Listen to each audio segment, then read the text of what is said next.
नमस्कार, मी मनीषा. तुम्ही पाहत आहात एम न्यूज. पश्चिम बंगालच्या राजकारणात मुख्यमंत्री ममता बॅनर्जी यांनी पराभवानंतरही राजीनामा न देण्याचा निर्णय सध्या चर्चेचा विषय ठरतोय. याच पार्श्वभूमीवर महाराष्ट्रातील तत्कालीन मुख्यमंत्री उद्धव ठाकरे यांच्या राजीनाम्याशी तुलना केली जात असली तरी या दोन्ही घटना पूर्णपणे वेगळ्या परिस्थितीत असल्याचं मत व्यक्त केलं जात आहे. महाराष्ट्रात उद्धव ठाकरे सरकारवर बहुमताचा प्रश्न निर्माण झाला होता. बहुमत चाचणीला सामोरं जाण्याऐवजी त्यांनी मुख्यमंत्री पदाचा राजीनामा दिला. त्यावेळी असंही बोललं गेलं की जर त्यांनी राजीनामा दिला नसता आणि न्यायालयीन प्रक्रिया सुरू राहिली असती तर त्यांना पुन्हा पदावर कायम ठेवलं जाण्याची शक्यता होती. मात्र त्यावेळी विधानसभा अस्तित्वात होती आणि सरकारनं बहुमत गमावलं होतं.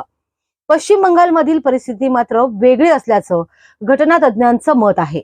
तेथे विधानसभेची मुदत संपत आली असून नवीन आमदार निवडून आलेले आहेत. त्यामुळे जुने सदस्य आणि विद्यमान सरकार आपोआपच पाय उतार होण्याच्या प्रक्रियेत आहेत. अशा परिस्थितीत महाराष्ट्रातील उदाहरणाशी थेट तुलना करता येणार नाही असं मत मांडलं जात आहे. या संदर्भात न्यायालयीन लढाईचा मुद्दाही चर्चेत आहे.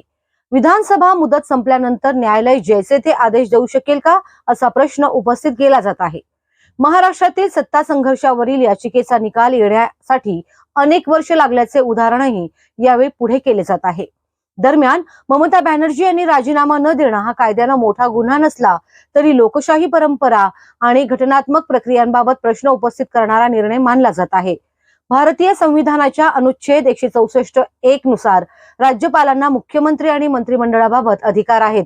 आवश्यक वाटल्यास बहुमताच्या आधारे सरकार बरखास्त करून नव्या सरकार स्थापनेचा मार्ग मोकळा करण्याचा अधिकार राज्यपालांकडे असल्याचंही सांगितलं जात आहे. ममता बॅनर्जी यांच्या या भूमिकेमुळे काही प्रमाणात राजकीय सहानुभूती मिळू शकते. मात्र त्याचा प्रत्यक्ष राजकीय फायद्यावर कितपत परिणाम होईल याकडे आता सर्वांचंच लक्ष लागलंय.